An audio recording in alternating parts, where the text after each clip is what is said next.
Lampard's been sacked. He's the first manager to get sacked of the year. Who'd have thought it? Who'd have thought it? Not me. Welcome back to Just Another Football Podcast. I hope you've had a good day. It's the first big sacking I'd say we've had since Jose, but still, or Sarri, but still, it's good to see it happen. Well, we'll get into that. I'd like to introduce my co-host Harry. How are you? Yeah, good mate. Very good, thank you. Good to hear. Now, what was your it's like 9/11. Where were you when you found out that Lampard was getting sacked? I was right where I am here, just at my desk. And the news actually broke to me on the Football Talk Discord, on the Walcott Ultras Discord server, on the Football Talk channel. Someone sort of stuck something on there from, I think it was the Telegraph broke the news. I could be wrong where it said Really? Lampard was going to be. I think it was. It was one of those outlets where it basically said Lampard's going to be told he's going to be sacked today. And then once one person breaks it, kind of everyone starts to report it. The Athletic, Sky Sports, BBC News, everyone got involved. Yeah, I got it from BBC. I was here. Yeah, well, that's when you know. That's when you know it's gospel, I suppose. When it's on there. Sorry if I keep looking this way, because I'm actually currently following the Chelsea game, which I'm sure we'll sort of get into. Yes, talking about them going forwards. But yeah, sat right here, mate, and you know, I don't think you can ever be surprised as someone that follows football and has done for a number of years when Chelsea sack a manager. I thought the one caveat I'd have this was meant to be different. This was meant to be Lampard. Exactly, and that's what I was going to say. If there's any time I suppose you would be a little bit surprised, it's with this manager and this man who is arguably the greatest player in the history of Chelsea Football Club, and his appointment in summer of 2019 was supposed to kind of mark a new era and sort of a new way that Chelsea were going to operate as a football club. And ultimately, if you look at it, that hasn't come to fruition. There are various different reasons for that, but I think ultimately what I would say is, if this man wasn't going to be given time, it's difficult to see anyone being given time under this Chelsea regime. And I think changes at the top will have to happen for anyone to get an opportunity to build a legacy at that club. Now, it's very difficult to argue with the success they've had since Abramovich has come in, where they've won, how many Premier League titles would it be? 4 or 5? A ridiculous amount, yeah. They've won a lot of major trophies since he's been there. Maybe on average 1 per year. It'll be something around that figure. They've had mad success, but they've also, to caveat that, sacked 11 managers in 10 years. And that was before they sacked Lampard. That's really expensive. They had to pay Conte 24 million. Did you see the money they've paid out to managers under Abramovich totals, before sacking Lampard, 126 million? Yeah, that's Mbappe. It's crazy. It's crazy money. It's weird. It's such a weird way to do it. It is, because I think that you don't see as many owners like Abramovich maybe willing to go into their own pocket to kind of run the football club the way they want to run it. Yeah. Ultimately, he's presiding over every big decision at that football club. He's calling the shots and doing it his way, and it's difficult to argue they haven't been successful doing it that way.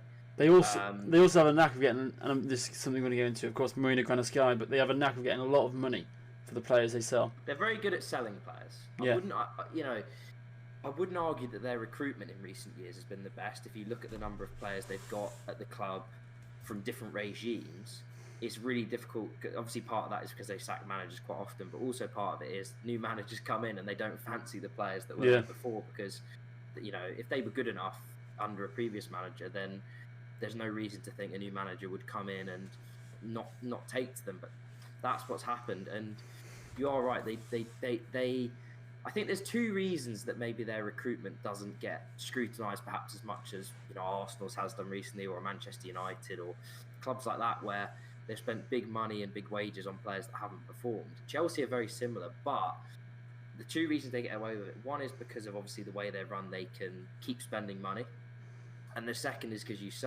as you said, they are very good at, often, maybe not as recently, but often they can sort of recoup big transfer fees for some of these players that perhaps haven't done as well as anticipated. And as I said, it's weird. Do you know what's weird? Chelsea have 3rd unexpected points. They've got the best XG in the league. Lampard's performances weren't that bad. Like they were just in they were in a rotten bit of form. They were, and even watching them tonight, you can see it's a team that's playing with, it's very low on confidence. The side, it's difficult to argue that I mean, you can't argue he didn't show any signs of sort of arresting the slide that they'd sort of come into. Now, an obvious argument to that is if you look at someone like Arsenal recently, you get a few games, you get that first win, and you can sort of build a run and go on, build a bit of momentum and go on a run. And they've definitely got far better players at their disposal than we do.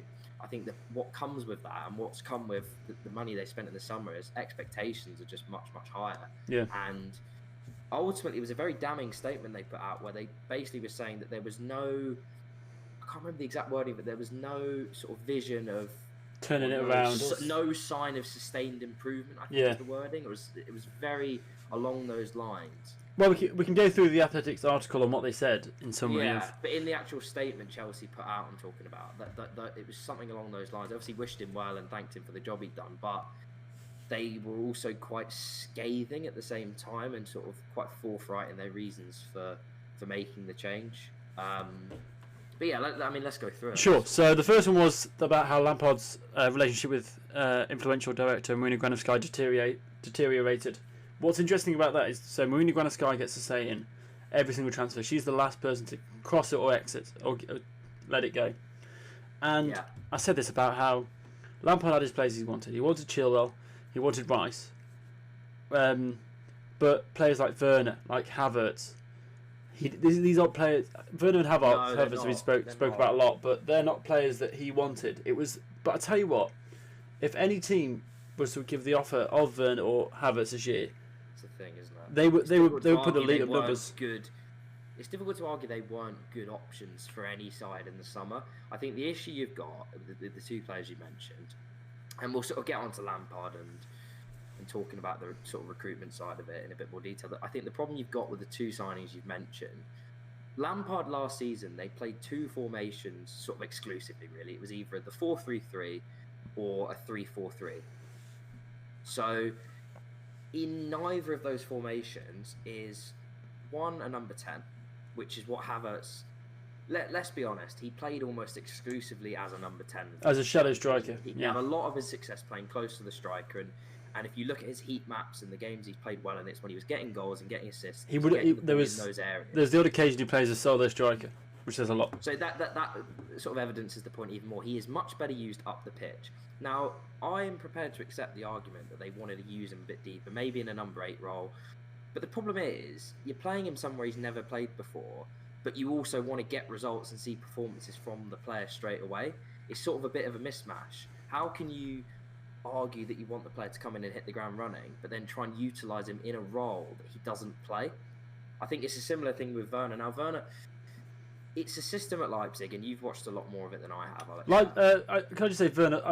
I've decided today Werner will come good. His numbers are really good. 0.6 xG and expected assists per 90. He still did 13, 14 goal contributions in 25 games in all competitions, including the Champions League, where I'm pretty sure he played really well. So Werner will come good. In that Leipzig team, though, I think it would be fair to suggest that it was a system in which he was the talisman, he was the one getting the majority of the goals, and it was a system that was, I'm not going to say designed to get the best out of him, but in whatever way they came across it, it certainly suited him playing with a strike partner. I think because of potentially he's a very quick player, he's quite explosive, and he's good at attacking space, and I don't think he's always got that in the Premier League. But the other side of it is I don't think he's great with his back to goal. I don't think he's a player that brings others into play so much as he receives the ball and runs onto it and attacks space. And I think the problem they've had with him is they've kind of shunted him out onto this left wing role because they don't think he's got the physical attributes to play as the main centre forward. Although, certainly not to the extent that Giroud and Abraham do. He's played on the left side of a front two, and I know he's at times played sort of on the left wing, but he isn't a left winger. It's not his position. So my overall point with those two signings, and I can understand why it's been reported he didn't want them, is if you look at the systems he played last season, neither of those two systems accommodate the two players that you've brought in. So I do. To be fair with Werner, I do think playing Werner in that Abraham role, Werner can get 20 goals.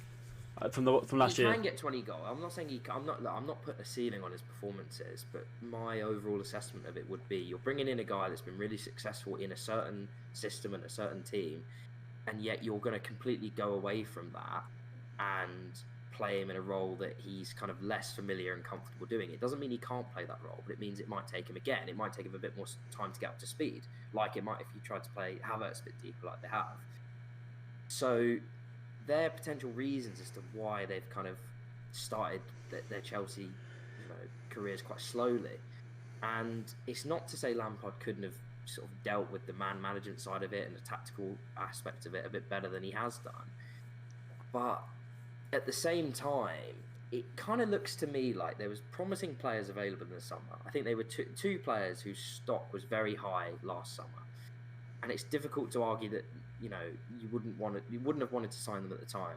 And I think Chelsea just saw it as too good an opportunity not to cash in on, rather than these are two players that we really want in our team because they can play these roles for us, and it'll help us going forwards when we've been playing this way. If you do that, you can't do that and then when you need a centre back or a goalkeeper, get Mendy and Thiago Silva, because that's not good enough. You need to go on and get an Upamecano, a Koundé, a Mukiele. There's lots of good centre backs, Skriniar, that are younger and would lock down the position for the next 5 to 10 years. And the same with the goalkeeper. Go and get an Oblak if you have to. Go and get an Onana, because they'll be better than a Mendy. They're proven at a higher level, and then you've still spent the same amount, but your team's more balanced and it's a better team going forward. And I think if we're talking about the relationships between the recruitment side of it and Lampard, you can see potentially why they might have soured, because he's probably looking at it as there isn't a coherent transfer strategy here. Now, look, he wanted Tarkowski and Declan Rice, and I'm not saying for a second that if he'd brought those two players in, they would have hit the ground running and he'd still be in the job. But you can see why, if he wanted those players and he didn't get them, and instead he got kind of a mishmash of players that are coming in for the here and now and players that are coming in to potentially learn on the job and be really good players for the future, he might have turned around and gone, well, that isn't a coherent transfer strategy. And you can see why relationships between the sort of two sides might have taken a turn for the worse. Do you know what's weirded me? So we'll go on to one of the next interesting points. Was about how the Leicester game was when was the tipping point, and about how after the Leicester game Lampard went around and shook the hands of everyone and said his time was up. Yeah. Why the Leicester game? Leicester are a better team than a lot of the teams in the Premier League that they've lost to. They are, and I think the reason it was so damning is because Leicester are a really well-run club. We've discussed this before. They operate within their budgets. They get smart players in that sort of progress, and they're able to sell them on and kind of go again. And I think if you're Abramovich and you, as the owner, and you're looking at that, you're really frustrated at a club that's working on a far, far smaller budget than what you have at your disposal, and yet they're outperforming you in every area on the pitch. And I think the easiest person to blame in that situation, or the quickest person to remove, is the manager. And I don't for a second doubt that there are bigger problems at Chelsea than just Frank Lampard. So I think, for example, one of the things that was mentioned in that article was they don't think that Lampard supported Kepa thoroughly enough through his struggles at Chelsea. Kepa's been a really poor signing, but Lampard wasn't at the club when Kepa was signed. So I think it's really convenient for those people that were involved in that negotiation and brought him to the club for 70-odd million, the record fee for a goalkeeper. It's very, very convenient for them to position themselves in a way which portrays Lampard as not managing the player. I still think they spent 70 million on this guy, and they still believe they can get some sell on from this player, and they believe, they think they can get 70 million pounds worth of value out of this player compared to, and if they swap over to Lampard and swap to a new manager, which they've done to Tuchel, which we'll go on to, they think they can get the 70 million pound back. So if you look at return on investment, sacking Lampard off for 10 million, they think they can get Kepa into a 70 million pound player. Whether that's right or wrong, no, I don't believe that. I think if they believe that, that's delusional. But I just think it's what I said. I think they're presenting it as it's not their fault, it's Lampard's fault, or it's convenient to at least attach some blame to him for his management of the player, rather than just accept, look, we were the guys involved in the deal, and it's proven to be a really poor transfer. Do you not think there's a 70 million pound player in Kepa? Not a chance. Really? Not a chance. I think if he sorts, goalkeeper. I think if he sorts out his goalkeeping, because he was He's good. not a goalkeeper though. He was good at Bilbao. No, I think his numbers, from what I've read about it, I haven't researched it in the greatest amount of detail, obviously, because I'm not a Chelsea fan. But from what I've read, his numbers the season before they signed him were really sort of inflated by a couple of games where he played really well. Across the board, he didn't actually perform greatly. It was a couple of games where he had really good games, and he sort of, I can't remember the name for the stat, it was sort of like expected goals you've conceded. Post-shot XG. Post-shot XG. He outperformed that because he had a couple of really high-profile, good games. I also think it was a transfer that was done. They sold Courtois, and they thought, shit, we need to get someone in. And, you know, it was a panic buy. And I do not think for a second, if they tried to sell him tomorrow, what do you think he'd be worth? Yeah, but this would he start for a single team in the Premier League right now? That's a different question because his stock's the lowest it's low right now. Okay, of but course. Even at his best at Chelsea, can you remember a sustained period where he's played really well? I think pre-League Cup he was really good because everyone used to go on about how he's justified his £70 million price just then, which is not dated well. Yeah, pre-wave. Oh, the first season. Yeah, when he came in, he was really good then. He was half the reason that Sarri got to the Europa League. I think he had a cracker of games. I remember the semi-final. He made a couple of good saves in the shootout. I think he's made. You know, any goalkeeper can make a couple of good saves, but the problem is the consistency hasn't been there. He's a player playing with no confidence, and if you want to blame Lampard for that, then I guess that's fine. But confidence can return. Confidence can return to anyone. And I think it's really. I think it's different when you're a goalkeeper because it takes his stock is so low. How many performances without errors or moments of sort of, you know, nerviness would he have to string together in a row to repair his stock? How low it's fallen. It's a whole season without making an error. And when your confidence is that low, it is. It definitely is. It's not like a striker where you can go and bang 2 or 3 in the next week. As a goalkeeper, you have to perform consistently week after week after week after week just to repair one high-profile error. But that's because the narrative's been driven. For his actual performances, I think a football club can look past what a lot of fans can look back of. This guy used to be shit. But his numbers are terrible as well. It's not just making high-profile errors. But then he's only 26, and he can switch it. He can switch it up to being, you know, a good half a season, and the narrative changes. I guarantee. I'm really surprised to hear you of all people seeing his numbers so poor, thinking there's a £70 million player in there. There just isn't. There can be. I don't think he'll be half the player that they've paid for him. I just do not see a world in which that could happen. But I just think the narrative, because his stock is bottom low right now, and okay, so he's not. Yeah, he won't be a £70 million player, but he won't be the £10 million player everyone thinks he is. He'll probably be, at his best, he's probably a £50-60 million player, and he can be that. He can be that with a bit of confidence. It's just £60 million is Alisson. He's not a quarter of the player Alisson is. No, but Alisson's not a £50-60 million player now. He's like a £200 million. When they signed him. No, but I mean now. But then they paid £70 million for him. He's the record fee for a goalkeeper. Nobody's paid more for a goalkeeper since then. He can be as good as a Dean Henderson. Dean Henderson isn't worth £70 million though. 50 million in this market is Dean Henderson. If he's on the long-term contract, maybe. I'm just looking at his performances on the pitch, and I think Kepa's probably the worst goalkeeper in the league. I don't want to turn into a Kepa discussion. It's kind of one of the assets of the Lampard managerial spell is that he didn't do well enough for the goal. But Kepa's had a massive say in him getting sacked. But he in the end, he might have. But it's convenient for them to sack him and blame him for his man management of the player, is what I'm saying. In that article it talks about he didn't give him enough tactical advice. What tactical advice do you give a guy that can't save the ball? What do you say to him? No, it's not nothing. like he's getting caught playing from the back. It would be different if it was that and he was sort of, you know, and it would be different if they said his man management of the player is perceived to be under par. But or they said the management of his form was poor. Yeah, but it's been presented in a way that he's not, you know, giving him the correct instructions for how he wants him to play. You know, he's a goalkeeper. Outside of playing the ball out from the back, your job is to save the ball and you know, command your area. It doesn't get very complex when you're instructing players how to do that, you know. So, and Lampard wasn't a goalkeeper either. So surely that doesn't just fall on him. They've got someone like Petr Cech at the club as a technical director. It's not. It doesn't just fall on the manager. No, I agree, and yeah.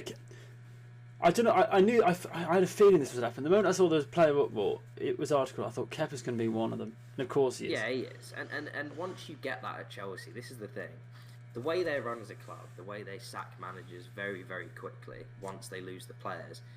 You have instilled this culture at the club where I'm not saying players deliberately down tools, but what I'm saying is that it can creep into your sort of thoughts that if you don't enjoy playing for a manager, it will be all right because they'll be sacked. Player power is too strong at Chelsea. It's too strong, and at a club like Chelsea, it's too strong in football now anyway. But at Chelsea, it's been allowed to manifest itself into getting, as I said, 11 managers sacked in 10 years.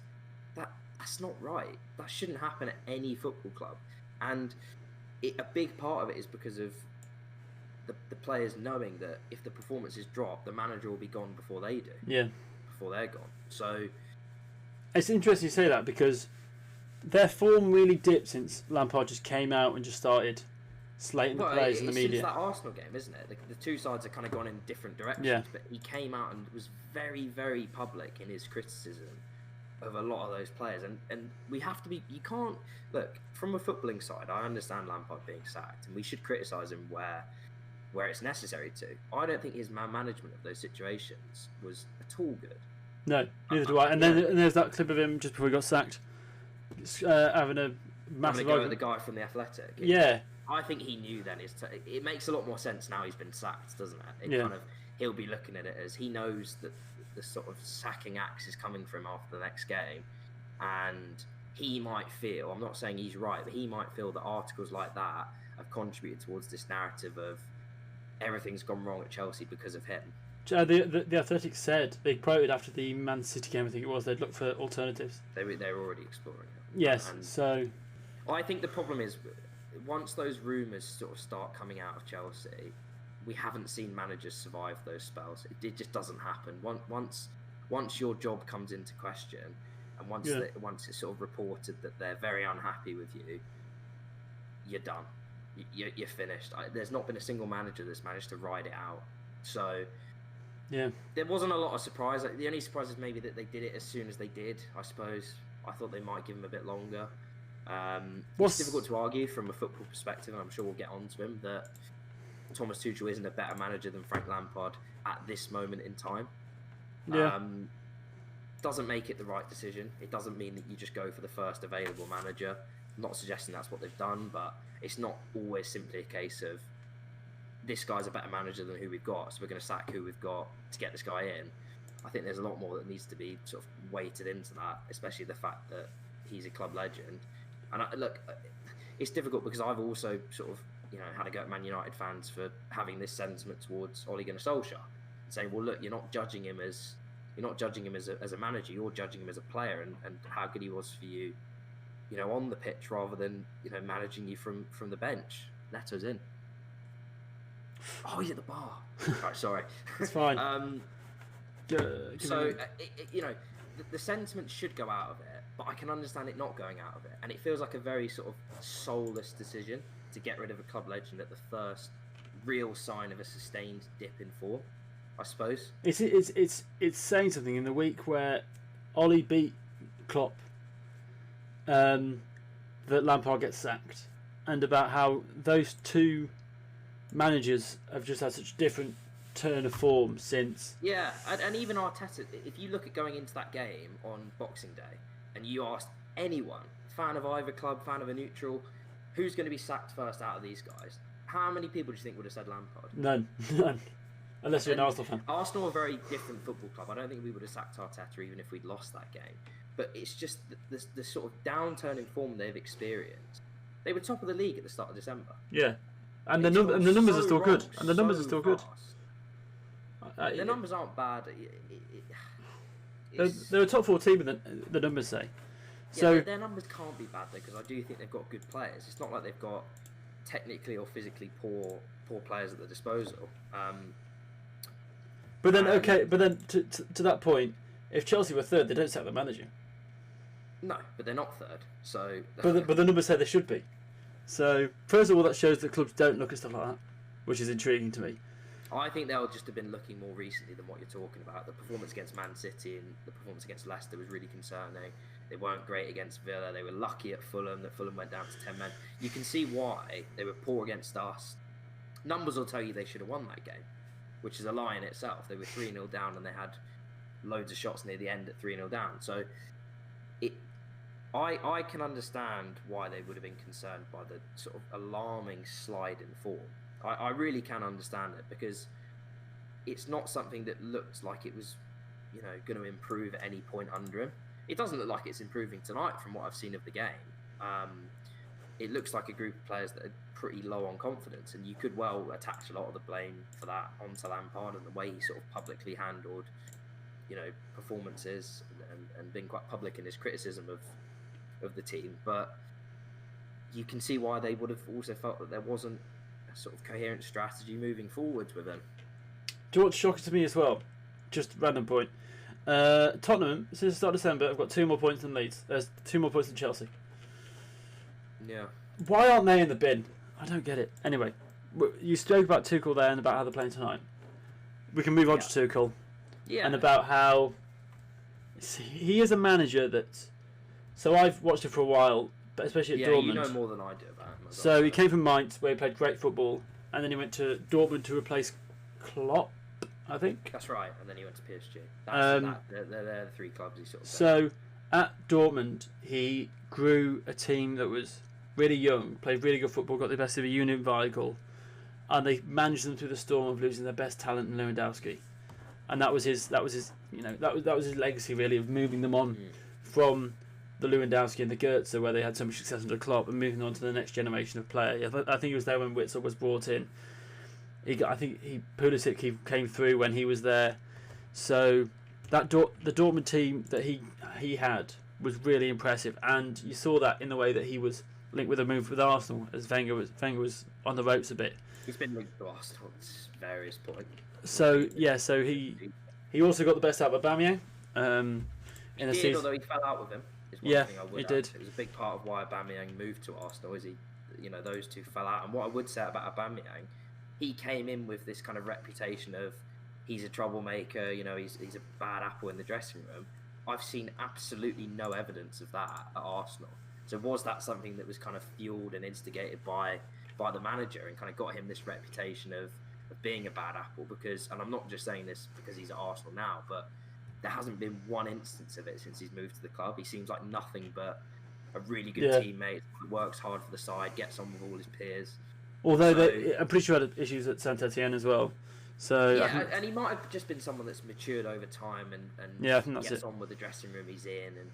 But it doesn't mean that Thomas Tuchel's management of him in that particular instance was, exemplary. Yeah. And I think there are instances that, obviously, what I do know about him is the high-profile sort of fallings out he's had with those above him in the hierarchy. And what I would say is it's very difficult to not see that happening again at Chelsea, given the way they run, given that their ownership is very... So what happened was, he came out in the press conferences at the start of the season and said, you spent no money in the squad, so don't expect it to get any better. We should expect again to win the league, but not get as far as we did in the Champions League because the teams have improved. And then that kind of got blown out of precaution of he was having to go at the board, when in fact, I think he's just a very honest person, and then that's what he's thinking at the time of, don't expect us to improve because we haven't spent any money.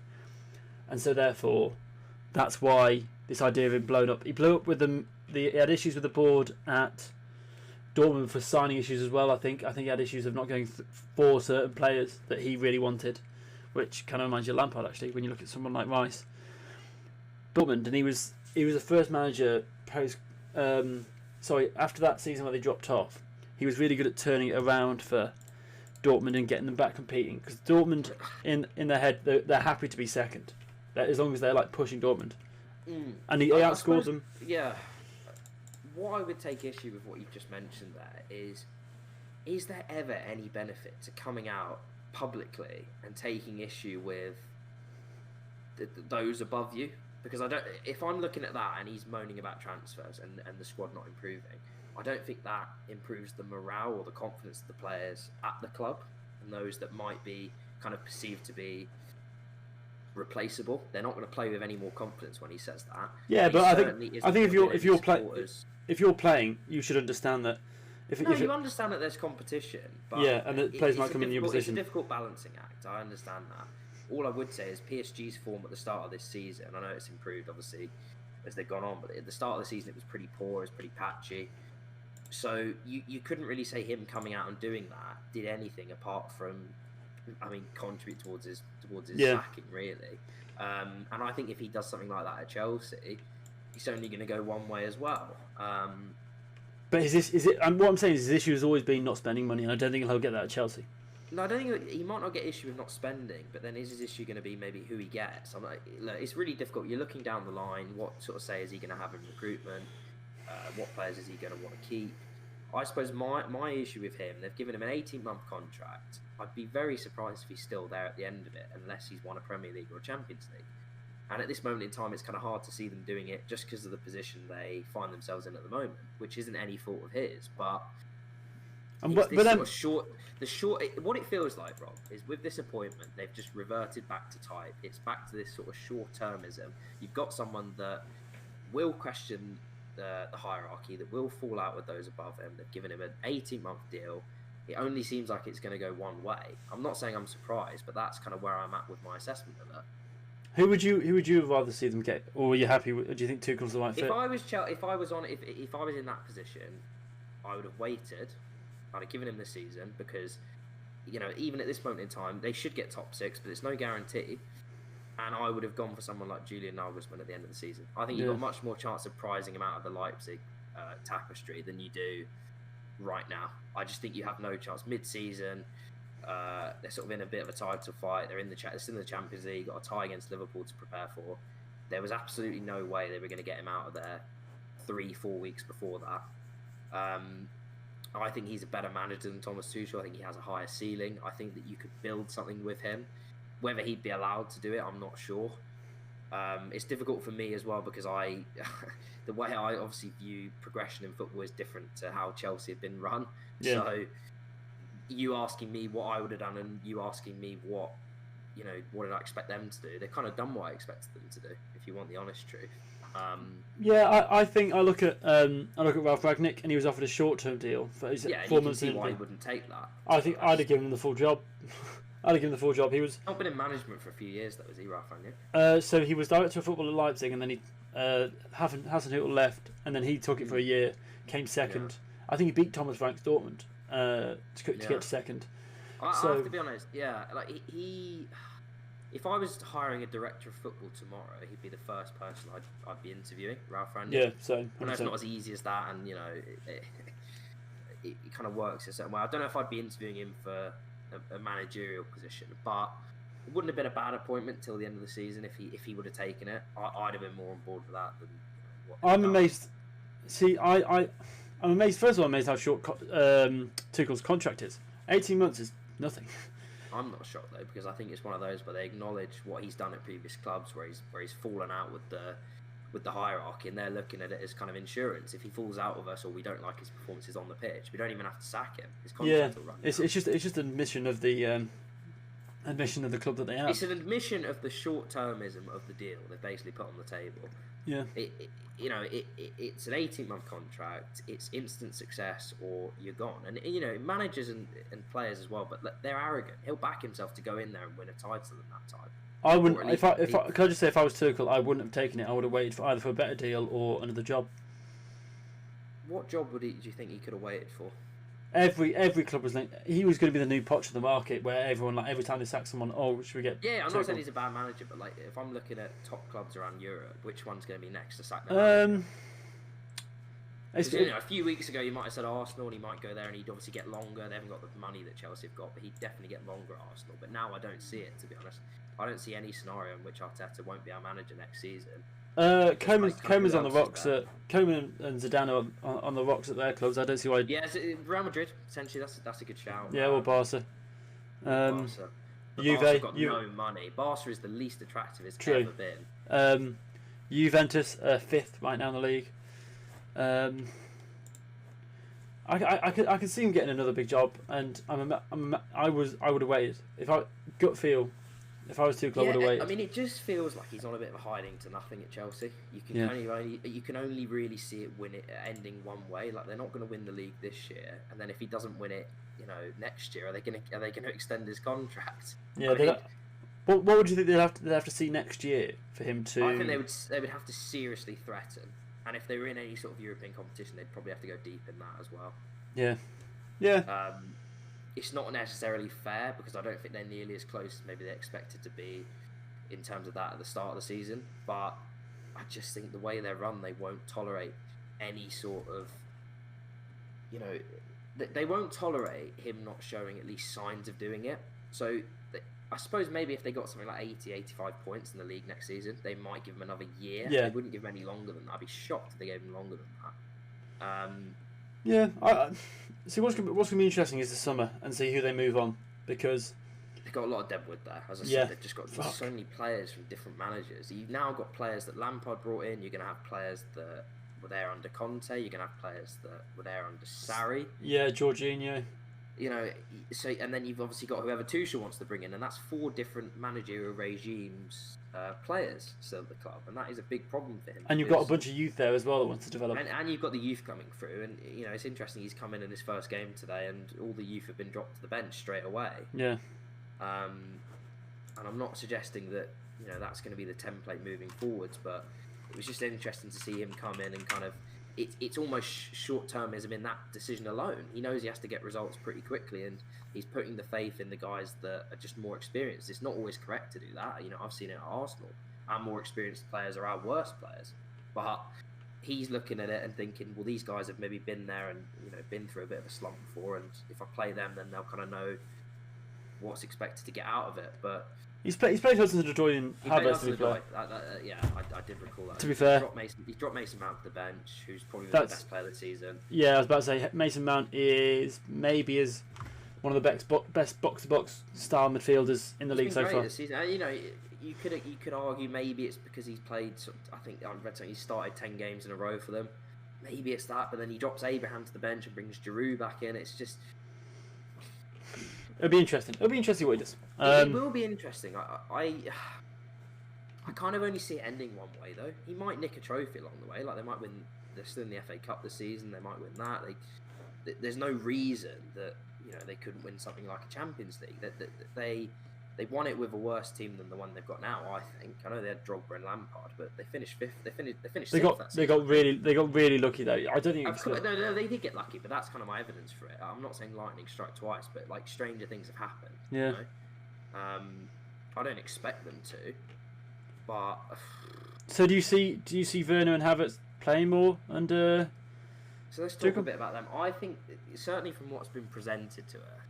A big part of why they brought him in is because I'm not saying just because he's German, but it might be easier for him to find a spark with these guys because of that.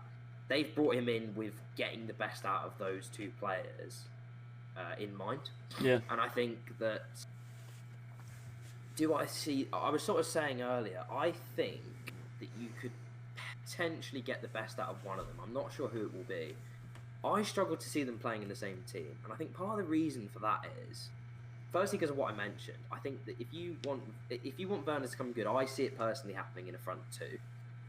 Doesn't mean that necessarily is what will happen. But okay, you might play him up front on his own, and you might play Havertz in the 10. That's probably the most obvious way. That's why I do it.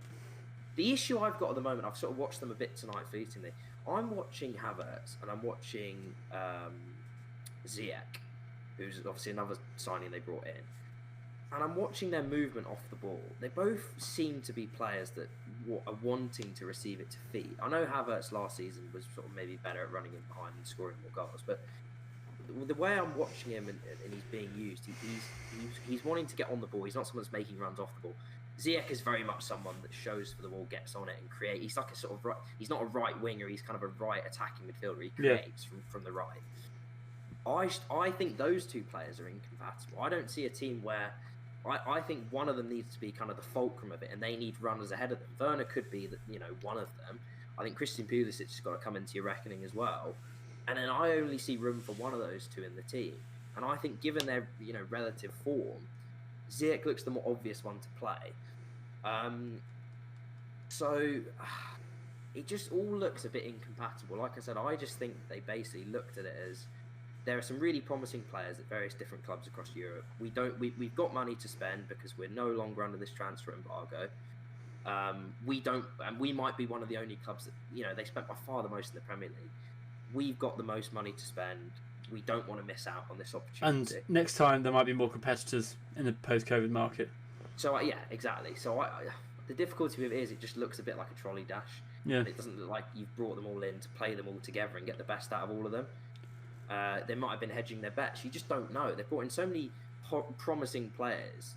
They're not all going to come good, I think. When you bring in 6-7 players like they did, you don't expect all of them to play in the same team and start every week and come off as signings. It's difficult.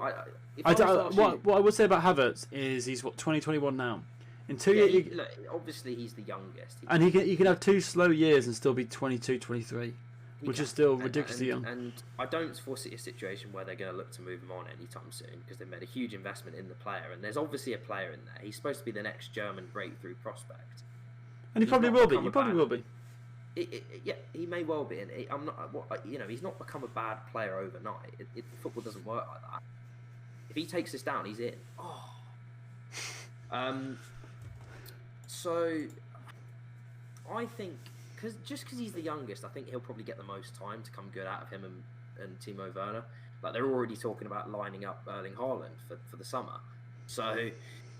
Are they sort of writing off Werner too early? They're drawing 0-0 at Wolves. If they've written off Werner, any team should be in for him this summer because he's still put up really good numbers. Yeah, I mean it's difficult because like Liverpool are in for him, and a lot of the time I find myself questioning Arsenal's transfer strategy or even other teams when I'm assessing them, and because of how well they've done with their recruitment recently, Liverpool, and their sort of like meteoric rise to compete with Man City. You find yourself sort of questioning certain signings and certain decisions with recruitment as, do you think Liverpool would have done it? Just because they have, by and large, been really successful with the signings they've made. And Liverpool were in for Werner. So it wasn't an absurd signing from Chelsea, purely in terms of what he did last season and what you thought he could translate to Chelsea. I think the problem they've had is they've brought in players that don't necessarily, what's the word I'm looking for? They don't complement him. Yeah, and the system doesn't complement him. Yeah. So you may well be right. They might be writing him off way too early. I'm not saying he can't be a good player, but if you're asking me to predict, do I think he'll come good at Chelsea? It's really difficult to see him doing it at the moment. And last question: do you think Tuchel will stick to what he's done tonight and just, I'd say, ignore the kids? But it will give more minutes to Aspilicueta, give more minutes to Rudiger. You'll see Ziyech get more minutes than someone like a Mount. Well, if I was a Chelsea fan, I'd bloody hope not. Because I actually think that the players you just mentioned there, and they're not only not players for the future, but I don't even think they're improvements. I think Reece James has definitely got more to offer than someone like Aspilicueta. And I think that, Rudiger, I don't really know his role in Lampard's sacking. It's quite interesting that as soon as Lampard's gone, he's back in the team. Seems to be a very divisive figure at that club, Rudiger, in terms of, even his performances on the pitch. I'm not sure he's all that, if I'm honest. If I was a Chelsea fan, I'd be a little bit worried with it happening. Yeah. Just because of what you've seen in that, his first team he's put out. Giroud. Is that going to be the template for it? Giroud's back in. Giroud's contract's up at the end of the season. So, in many ways, Giroud playing well was almost like kind of one of the worst things that could happen to Lampard, because then you can't leave him out of the team, but you kind of know that he's 34, he's getting on. Tammy Abraham's this guy who's much younger, and I think, but then Tammy played as well, if not better than Giroud, if you ask me. Abraham. Yeah. I don't think Abraham's been bad by any sort of stretch of the imagination. I think that Giroud's been good. I think Giroud is still probably their best striker at this moment in time. It sounds mad saying it, but I honestly think he is. If you look at kind of all-round play as a forward, I just think because he's the most experienced, he must have the most goals for them this season out of 3. No, Tammy's got way more. Tammy's got about 8 or 9, I think, in all comps. Right, he'll have the best minutes per goal then, Giroud, because he's definitely played less. I'll work it out now. Yeah, just about. They've got the exact same. What, minutes per goal? Yes, 866 for 6. Yeah, there's 11 minutes in it. So you've essentially got 2 players that I agree with you. I'd be playing Abraham over Giroud, even though I don't think he is maybe. Look, you don't have to talk to me about the deficiencies of Olivier Giroud. I spent cost you a league 5-6 years watching it, so But at the same time, it's kind of just the safe option, just revert back to type and start playing him again, which is what Tuchel's gone for. Yeah, that's what I'd never do. I wouldn't give Giroud a sniff all season. I probably would have sold him in the summer if you're going to sign Werner. So it'll be interesting. Chelsea as a club and as just a case study over the next 12 months with Tuchel will be really interesting, and you'll hear all from it at Just Another Football Podcast. We'll see you next time.